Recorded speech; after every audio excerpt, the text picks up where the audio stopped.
When we say that we can do things that God cannot, like sin or lie or break our promises, this is not due to a greater power on our part than what God has. It's due to an imperfection in our nature, that we have the ability to commit sin and so forth, whereas God is morally perfect, and therefore it's logically impossible for God to sin.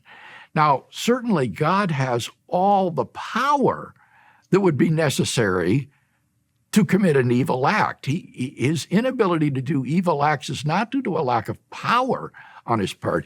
It's due to the fact that that's a logically impossible state of affairs.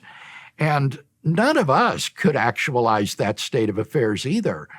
We can bring it about that we as morally imperfect beings commit acts of evil, but none of us could bring it about that a morally perfect being commits acts of evil. That's as logically impossible for us as for God.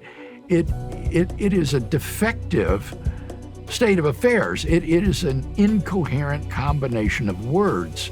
And God's inability to actualize that sort of state of affairs isn't due to any sort of lack of power on his part.